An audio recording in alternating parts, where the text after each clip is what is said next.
Okay. Hello and welcome to another LinkedIn Live. I am thrilled and excited to be here with top book coach and Author Accelerator CEO, Jennie Nash. Welcome, Jennie. Thank you for having me. And we won't jinx it, but this is allegedly your first LinkedIn Live, and we'll see how we get on and how it goes. I would say we're here to talk about how to write a memoir for the marketplace, but this is not your first book. This is not your first rodeo.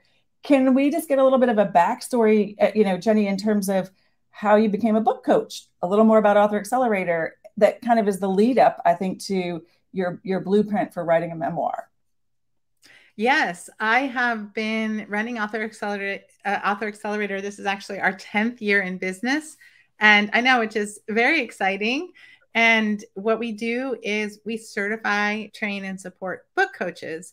And book coaches are new, and they have emerged in the changing publishing landscape over, I would say, the past probably 15 years as publishers became they had less bandwidth to help writers. They expect work to be done when it arrives on their desk. And writers are now obligated to provide their own nurturing and their own career development and also make all the strategic decisions for how to approach the marketplace. The marketplace is wild. It's changing all the time. We are in wild times with publishing, and book coaches help people navigate that. They help them go from idea to finished book. So it's everything before publishing is what a book coach does. And that's what our mission is. And we have become over time more and more carefully focused on it. And the reason for that came from my own career.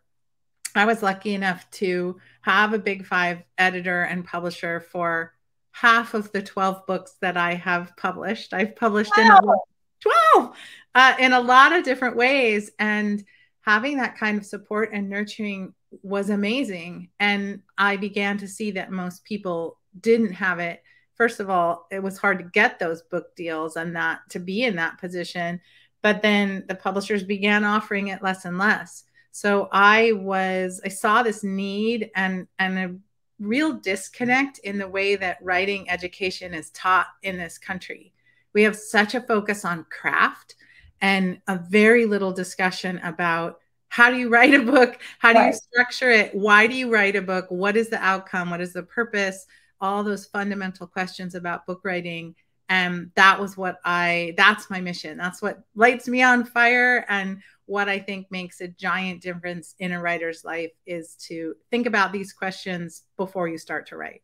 And I think that's, as you introduce your blueprint for a memoir, like we talked, you introduce it and you say, there are loads of books about the craft, i.e. how you write a memoir. This is specific to thinking about your memoir for the marketplace. And again, that's what lights you up. That's kind of the place where I come in is thinking about I want you to dive into one of your first questions is the why. But then how is this book serving you? But let's back up. We're not going to go through the whole blueprint, but I would love sort of, I know you have a formulaic system in a beautiful way that's this blueprint. That very first question, Jennie, is the why. And I'm sure you have examples of, do people always know their why? Like aside from, I just want to write a book or I have a story to tell. How do you break that down? And I think also sometimes, I hate to say, break the writer down to get to that answer. Well, yes, there are 14 steps in the blueprint for memoir. And also there's a blueprint for nonfiction and for fiction. And there's 14 steps in each of those as well. And the first step, the first question is always, why are you doing this? And there is no more important question, particularly for memoir, because there are a lot of different reasons to write a memoir. Number one, it's very therapeutic. A lot of people write about themselves because it's how we make sense of our lives. So we might keep a journal. We might write letters to somebody. We might just write for our own understanding. Maybe it's poetry. Maybe it's vignettes. Maybe it's whatever. This is fantastic a fantastic thing to do, but that is not writing for the marketplace. Mm. So if you're trying to capture your life story or your legacy for your family, or you're writing for your own healing, these are not reasons to publish a book. So we need to understand what somebody's desire is. And it is so pivotal. And I can give a recent example of a client that I was working with who had a story that she wanted to tell, that she characterized it as a memoir of grief. And it was around the loss of her brother, who had been a jumbo jet pilot and died in a big public fiery crash. And she had written this book that was to honor him. And it was really about her grief process. And this is the kind of thing a lot of people come to memoir. They're filled with searching and yearning and emotion. And when you said break the writer down, the why question, like, okay, why are you writing this? The reason it matters for a story like that is, are you writing this for your own healing? Are you writing this for your own, for your family, to share with people who knew your brother? You know, because if that's the case, we're going to take a very different direction than if the answer is, no, I would like other people to read this story. And if that's the answer, then the question is also, why?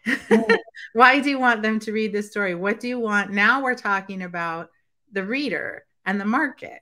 What do you want them to get out of it? What are they going to get out of it that they're not going to get from all the other grief memoirs out there? How are you going to connect with these people around this topic? So what happens when you start digging like that? And you said, do people know the answer? Usually they do not. So usually it's like, no, I just wrote this thing about my brother. Right? And people say I should make it into a book. So here I am. Right. And which is great. Let's start there. That's great. But there is so much pain caused by not asking these questions, because if this writer goes to the marketplace with this book, I can promise you that 99.9 times out of 100, it's going to be flat out rejected. Because guess what? There's 50 other books on grief on every agent's desk. And there are 50 other books on grief in every bookstore and in every library and on every, list of books to read. So now you're up against that, and you have to be some kind of incredible native genius with some really extraordinary story to pull that off. So Right. then the question becomes, okay, so you want to write it for the marketplace, you want to reach readers, you want to help people with their grief. And if we keep digging, we keep asking why, now we're going to start getting somewhere, because now we're going to say, okay, if that's your goal, this book is problematic. Is there something else we can do with this topic, with this material, with this idea, with this yearning that you have, that could be a strategic way to get into the market?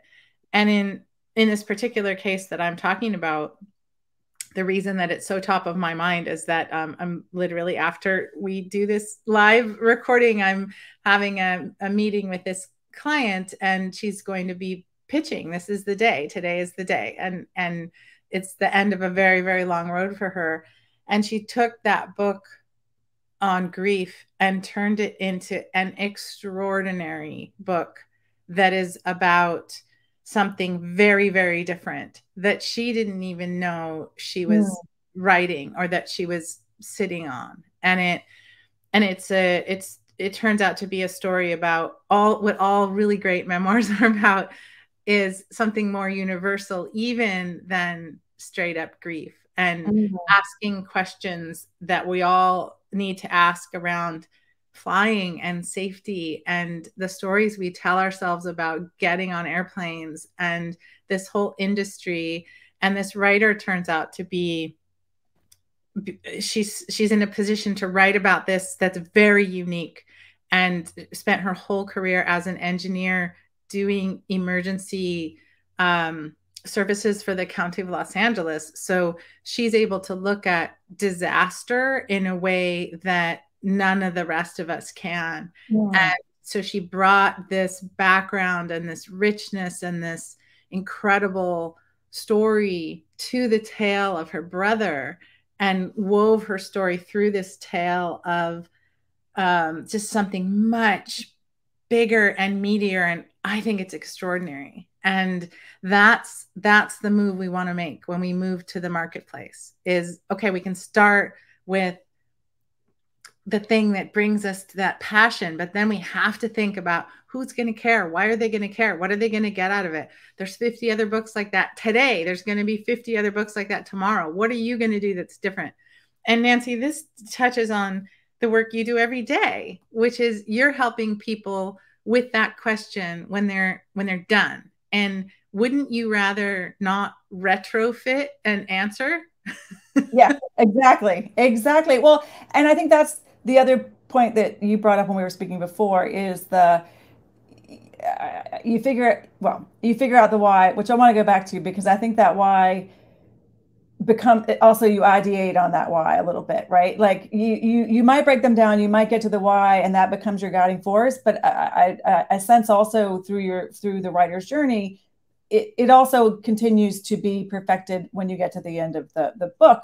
But once you've established, let's say the principle, right, of your why, that's where we come in, or that's what we talk about. Okay, and then how is this book going to serve you? What is it? Aside from you saying you've now established that you want it to be in the marketplace, and it's not just for you, and you've established your why. We want to talk about the how is it going to serve you? Because when you figure that out, Jennie, kind of looking at your blueprint, that really helps you answer and go through a lot of the steps in your blueprint, right? From the ideal reader to the marketing and all of those pieces. So can you give some examples of or we can both kind of share examples of how, right? Like how how is it going to serve you? Is it just to become an expert? Were you already the expert? Do you have some cases of unusual ways people's memoirs became their hows, or their memoirs serve that? Absolutely. So I love this question of, how is it going to serve you? So how do you want to be in the world with this book?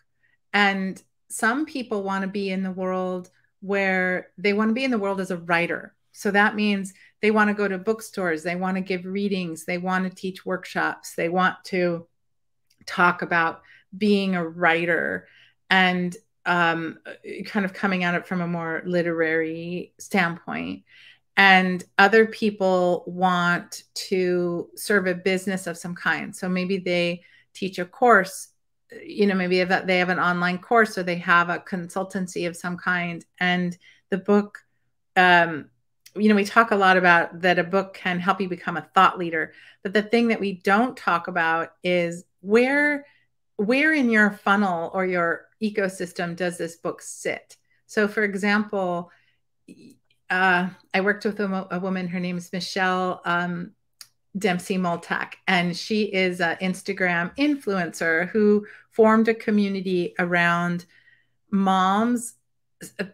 So it's after divorce, mothers after divorce. So you've been divorced and you're a mom, and this is the community that she serves on through Instagram.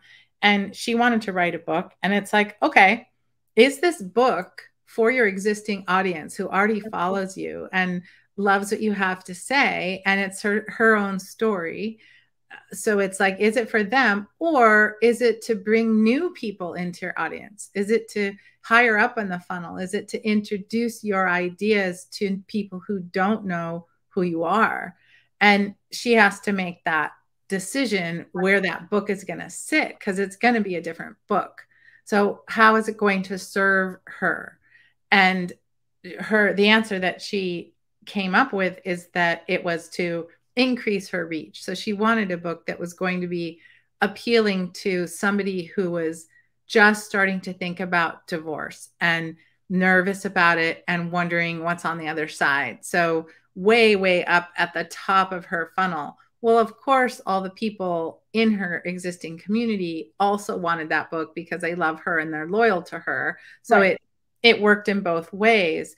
But there could be a situation where somebody writes a memoir in that situation where it's on the other end of the spectrum. It could be, no, this is a book for people who are ready to go deeper with me, who are ready, who already know who I am, and they follow, maybe I have a newsletter or a podcast or something, and they follow me, but now they want more of me. They want a deeper dive. They want, because a book is a very intimate thing. So they're going to spend more time with me. That would be, you would approach that book in a different way, or you would approach a marketing in a different way, right? Yes, yes, exactly. And you've also gotten to a critical point, Jenny, about the blueprint, right? Like, if you're building a house, there's typically an order in which you build things. You can't go back and, change the architect's drawings. Can you talk about the 14 steps for the memoir or the blueprint in general, right? Like we just talked about this, like you have them in steps, but sometimes people come in and are really solid in some places and need to answer questions a little further down the road. And that comes back and impacts, the other pieces, like we talked, whether you're, slightly shifting your why, or when you answer the question of how do you want to show up in the world, does that affect your ideal audience, or does your ideal audience affect, there's, it's very relationship based. Is that frustrating for a writer, or is that also the role of a coach to kind of keep them on track, but show them where this is, how they make their way forward without getting caught in circles? Oh, I think it's what's so fun. This is where I have the most fun in my entire work, is when somebody comes in. The way that I use the blueprint is as a yardstick. So it's like, of course, you're right. Somebody in a perfect world, in my perfect world, people would come to a book coach and say, okay, I'm ready to do this. I have nothing. Let's go. That is not the real world. It's usually, I have this draft, I have these chapters, I've tried several times, I have all this material, I have these blog posts, I have this keynote speech, I have, they have stuff. And my favorite way of using the blueprint is to say, okay, do these 14 steps and show me what you got, basically. And then I'll go in and I'll look at it, and exactly to your point, it's like, oh, wow, they really have, this title is just everything, and they really know who their ideal audience is, and they understand their marketing plan is really solid, but this content is a hot mess. Yeah. Or it might be, actually, this content is amazing, but they've done no work on the ideal reader or the marketing plan or anything like that, or the marketplace, meaning what else is out there like this? What other kinds of books is your ideal reader reading?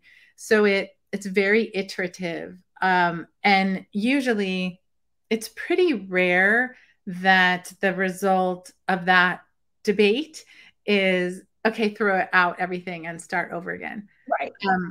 Every once in a while that does happen. And that's usually, it's not like a book coach is pronouncing that. It comes up out of the discussion. But I think of the blueprint process as a process of inquiry. And that's why it's so powerful, because what I'm asking people to do is, I say before you start to write, but the scenario we just talked about is before you're serious about moving forward. Right. Just take 2 weeks, just 2 weeks to do this process of inquiry. And most of the time, people don't want to do it, because if you ask yourself, why am I doing this? What do I want out of it? What is the strategic point of my doing this work? They're not going to like their answers. That's what's hard. Is there going to be, oftentimes it's, here's the thing we're dealing with. Really, what a lot of us want at the very baseline is for a fairy godmother to wave a magic wand and say, you are so special and so awesome, and your book is so great that we're just going to snap our fingers and you're going to get $1 million book deal and a movie deal and you're going to quit your day job. And, congratulations. That's really what That's we what all you want. promised in the books, right, Jenny? That's what you promised in all of your books. This is what happens if you follow the blueprint. And the thing is that once you start asking these questions about why are you doing this and what do you want, suddenly it's like the pinprick to the balloon. It's the pop, and it's like you have to confront those those desires. Like you have to say, well, what I really want is to be famous. You Yeah. have to say that out loud. Like, okay, what does that mean to you? Or what I really want is to make a lot of money. Okay, what does I that mean? want to change the world with my personal experience, Right? right? What does that mean to you? What does that look like? How could we measure that? What impacts could this book have that would cause you to say, I did that? Right? Mhm. And answering those questions, guess what? This is what's hard about writing. This is what's hard about writing. It's not the writing. It's not sitting down and putting words on the page. It's not really remembering what stories to tell from your life. It's the craft part is so learnable. That's none of that's what's hard. What's hard is when somebody says that this is what I want, Yeah. And I'm thinking about my friend Mary Laura Philpott wrote a book called Bomb Shelter, and it is an extraordinary memoir told in essays. And what I always urge people to do is to look up the New York Times review of this book, Mm. because when people when I say to them, what's the dream review, I ask, what's your nightmare review and what's your dream review? And Oh, that's good and I exercise. I really want them to be serious about both of those. But the dream review would be the one that Mary Laura Philpott got for this book. I mean, it's incredible, really. And and Mary Laura, this was her second book of essays, and since she's my friend, I happen to know that she is a writer. That is what she wants to be. That is what she is. That is what she does. She was a writer by training. She was a writer earlier in her career. She worked at bookstores. Like it's in her blood. And she Right. had this one book that came out called I Miss You When I Blink, also a book of personal essays. And after that book came out, it did very well. What she desperately wanted was to prove that it wasn't a fluke, and to do it again, and to have a book be as well received, if not better received. That was the desire. It's a pretty tall order, That right? is a serious why. I mean, that Right? is a serious why. Yeah. Right. And so it wasn't just la la la la la, I'm writing another book. It was like, I want to show that this is who I am and what I do. And it wasn't just a one book thing. Well, the book she wrote, Bomb Shelter, is they're both really good, but Bomb Shelter is levels of magnitude better. Mm. And she worked, I mean, all writers work hard, but when I say work hard, to own that intention, Mm. to what does that look like? What does that mean? What can I control in that process? What happens if it doesn't work? All of those questions, how will I be in the world with this book? That's what we're asking. Well, I mean, she is incredibly funny and articulate speaker. So she knew she would be doing podcasts, she would be teaching classes, she would be speaking, she would be going to bookstores, she would be doing that whole thing. So it's like, okay, that's what she wants. What's the book going to be that's going to get her there? Yeah. And that, I think part of the reason that book is so good is that she was so intentional about what she was doing. It wasn't just, I'm going to cross my fingers and write this and see and hope, and maybe Oprah will call. That's not Yeah. what it was. This is like what a professional, seasoned, serious writer does, Yeah. is, put a stake in the ground for what they want this book to be. Yeah. And to your point, how they want to, the why and the what, and the how they want to show up. I want to go a little specific, with regard to the 14 steps, because there are several chapters in there that cover kind of the actual, to your point, marketing part of this, right? And you and I both know like that's not, or typically is never, the favorite part of the process for a writer, right? Like thinking about how they're going to market it. Sometimes figuring out the competitive set, that's one thing. But the actual marketing, and we've talked about how this isn't a linear process. That's another piece that's not linear. If you wait until this book is finished or on its way to being published, and then you start thinking about the marketing, or to your point, how do you want it to be in the world or what it's going to serve to you, you're late. It's late. It's you've missed a lot of opportunity. What do your writers say to that, or how do you help them understand from figuring out the marketing plan and how that fits into a proposal if they're doing a proposal, like why it's so critical? I know why it's so critical. It just makes our job that much easier. But Yeah. how do you get them kind of on board with that idea? I mean, it's hard. It's hard, first of all, because most people are not writing in a vacuum. They have jobs, they have family, they have pets, they have, they go to the dentist. There's a lot that goes on in a life that they've added writing to. And now you're saying, oh, you need to start connecting with readers yesterday. Yeah. And oftentimes it is the most daunting part of the whole process. And that's part of that magic wand thing too. Like, I'm just going to write the book and someone else, I'm going to be discovered. Somebody else is going to pick it up and make it happen. And no, nobody is going to do that. And more, nobody's going to do that. You're going to do that your own self. And so getting people to face into that reality is not fun. They don't want to hear it. And they don't want to do it. And a lot of writers are introverts, and they do just want to sit alone in their room and write. And right.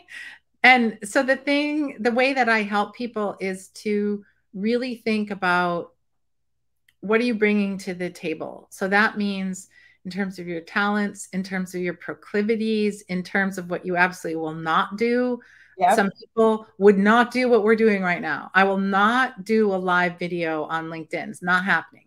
It's like, okay, great. We know you're not going to do that. Right. Or here's what I will do. Or, the woman I was speaking about with the book about the plane crash is such a good example.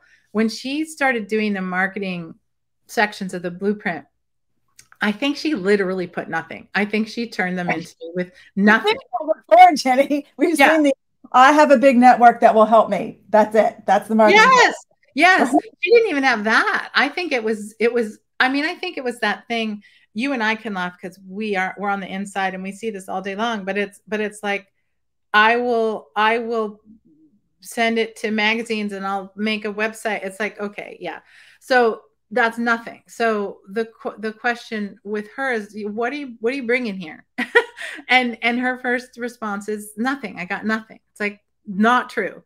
What are you bringing here? And then she starts, it was hilarious to me because this unfolded over maybe 4 weeks time, where this is when I learned not just that she was an engineer, but that she was one of the country's top women engineers, and that she's been appointed to boards by the governor. She's lobbied in the halls of Congress. She's, like seriously one of our country's, emergency manager engineer expert. Wow. And so I'm like, oh, hey, interesting. Are there any engineering associations you could speak to, perhaps? Oh, well, yeah, I'm actually speaking at one next month, and I was invited in 2024, and da da da da da. And then it's like, oh, are there a lot of these associations?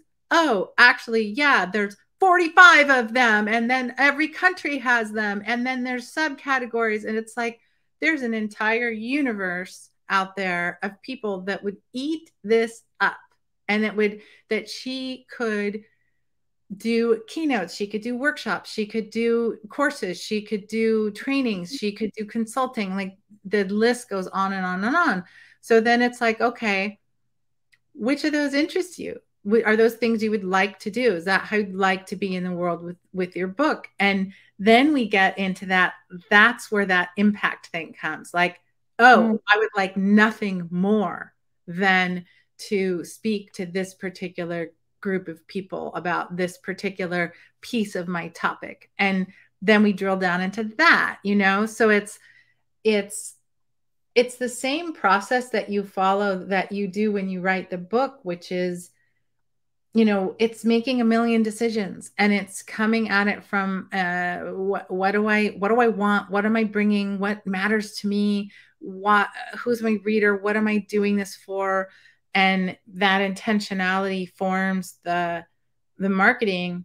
And I have almost never encountered somebody who doesn't have something, who doesn't have something that they can really lean on, use.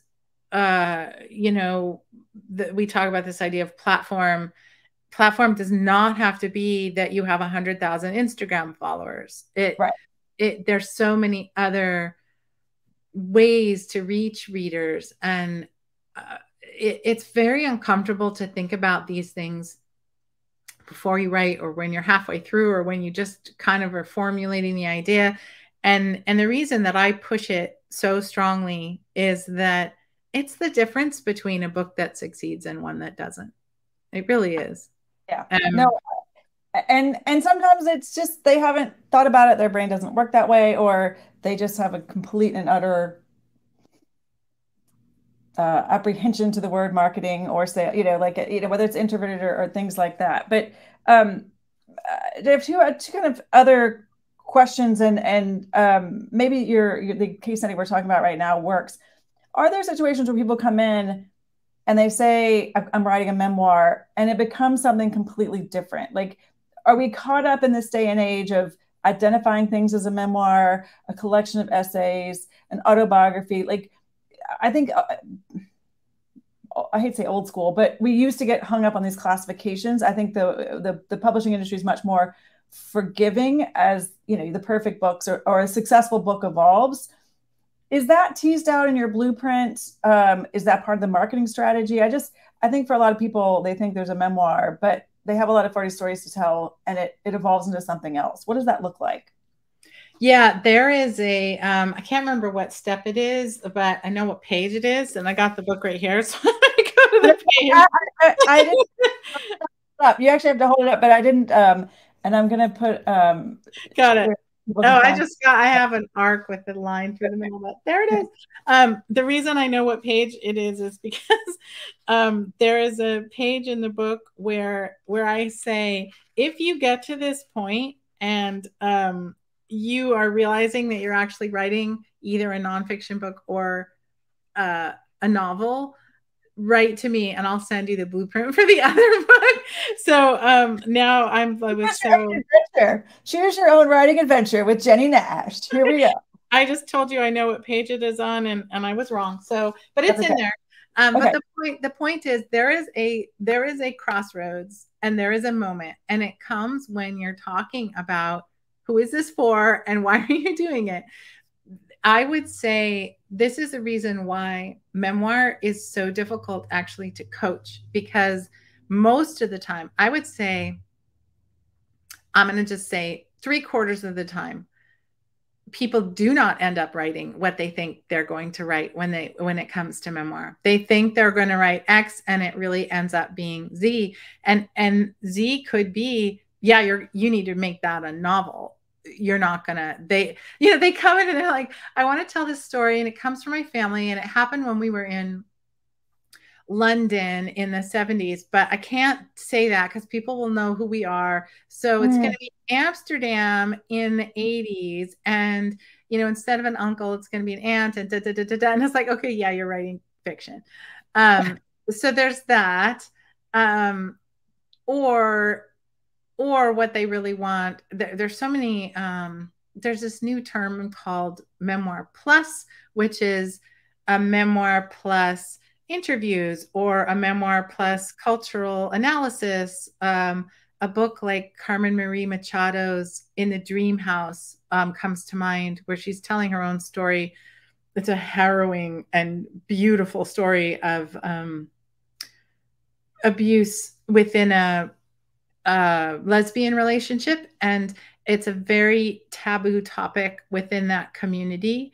And she's writing about that, the taboo-ness of writing about it. It's very meta, but she's also doing all kinds of incredible cultural analysis about storytelling and how we tell stories, and just the whole idea of the whole construct around this particular type of story. It's genius and brilliant. In the Dream House, that it's a memoir, but it's not really a memoir. It's more about this topic or this idea of this sense of this sort of utopian relationship where there's this cultural imperative that says these relationships don't have the same problems that the others, the more mainstream ones do. And she's in there going, oh yeah, they actually do. So it's like this really big idea that she's writing about. There's a book called Wired for Music, and I'm unfortunately not remembering the author's name, but she's a scientist and she's writing about music and its impact on the brain. And she's also telling her own story about being a failed concert musician. And she has a really interesting article that was on Jane Friedman's blog about coming to that choice in this book, that she came at this book as a scientist. She was going to write a nonfiction book about music and the brain. And it was in working with her editor at the publishing house that they came to the conclusion that this story was sort of flat. It wasn't really working. There was no anchor. And she had this whole incredible story of her own relationship to music that had not been in the book at all, because she's a scientist. She's doing science. And once she allowed that in, the book just came to life, and it gave it its shape and its purpose and its structure. And so sometimes there's a lot of times that the memoir-like material starts in one place and ends up somewhere else. So I just worked with a guy. I'm just laughing because it was hilarious. And I can't say very much about it, but he's the CEO of a company we've all heard of. Let's put it that way.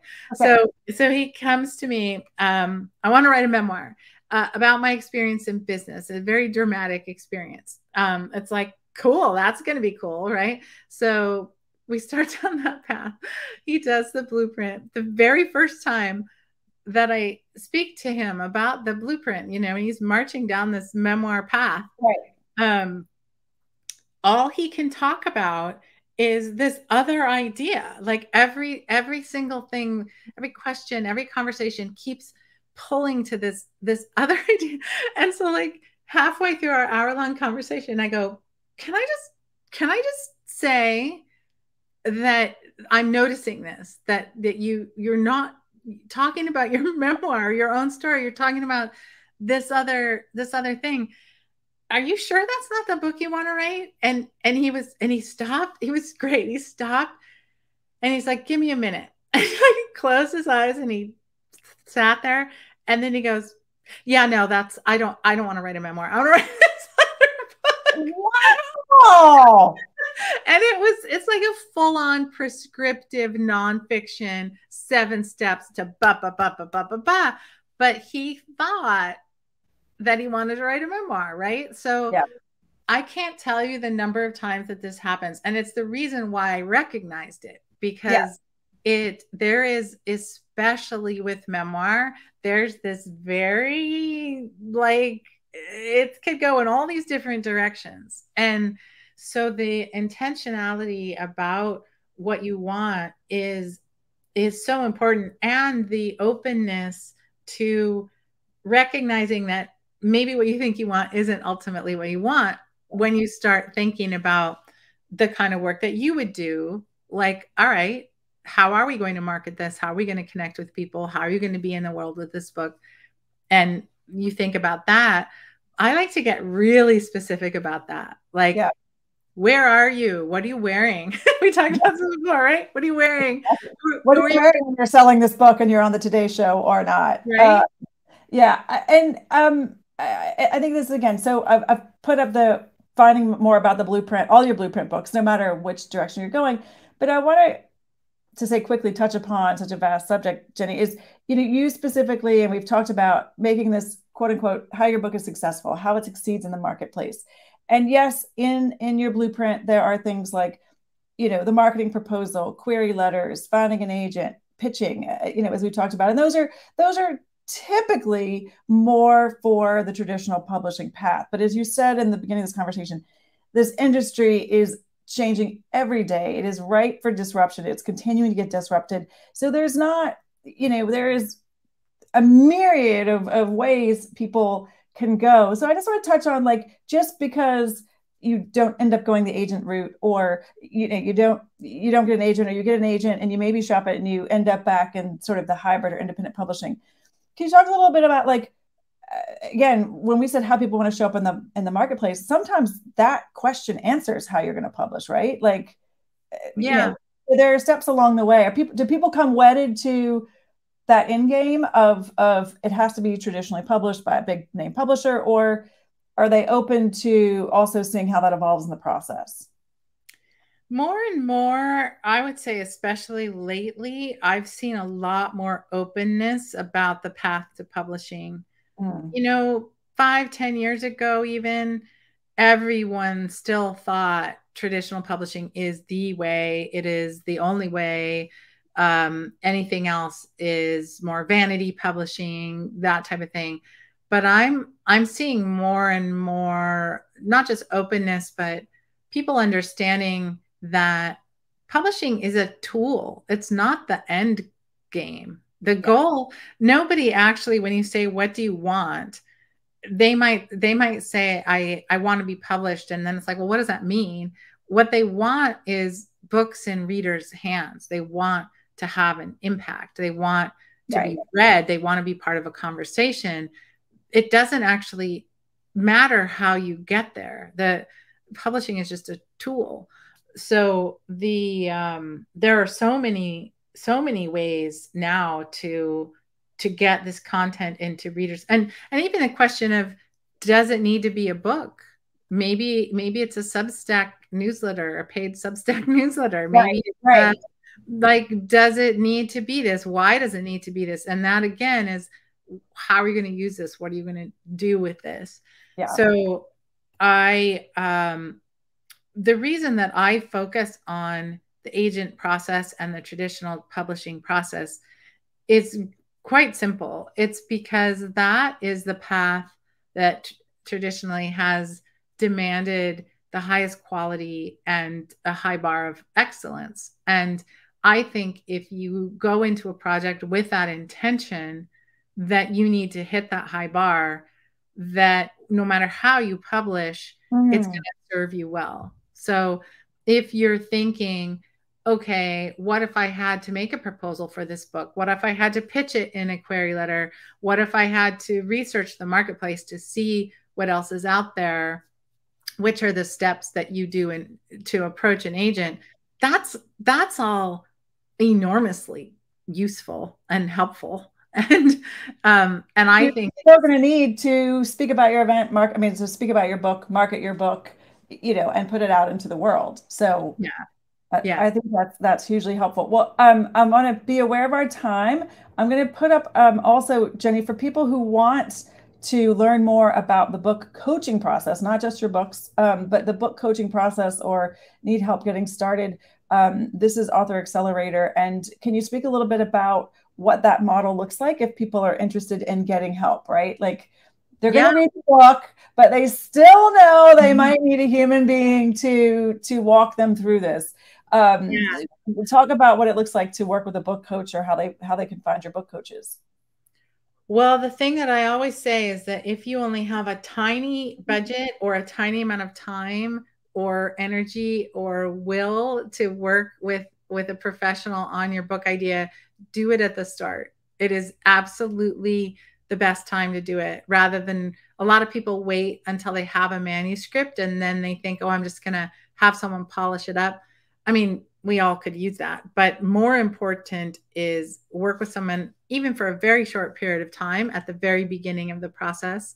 And we have at Author Accelerator 180 certified coaches all over the world, in all different, certified in all different genres, and they've all been trained in the blueprint process. They've all had to coach people through the blueprint. Once they're certified, I encourage people, the coaches, to use the blueprint the way you would use any other tool, which is to say, adapt it, make it your own, make it work for you, make it work for your writers, use all the other tools. Right. The coaches are trained to be tool agnostic, but if somebody wants to have their blueprint looked over, if they want to have a conversation with somebody about it, they can go to authoraccelerator.com/match me and search for a coach. Any one of those coaches would be able to help with that, and all kinds of other services as well. But that's, if you could only do one thing, that's what I would do. I would have somebody look over your blueprint before you start to write, or before you continue to write. Before you keep going down the path. Yeah. And again, Jennie, the name, before we get to it, the name of your book is I keep saying How to Write a Memoir, but it is, the name of the book is I have to look at it. It's Blueprint for a Memoir. Exactly. Blueprint for a Memoir. How to write a memoir for the marketplace. I love it. Okay, fantastic. So I'll put that also in the show notes for people to get a copy. And I've gotten information in here. Jennie, thank you so much for your time. I didn't see comments, but if we had them, I'll share them with you. And I feel like maybe we'll be back to talk about that. I just made notes. The openness to the publishing path. And I feel like that could be a whole nother conversation in and of itself. So watch this space. But Jennie, thank you so much for your time, your insight and your experiences. This has been incredibly valuable. Thank you for having me. Thank you.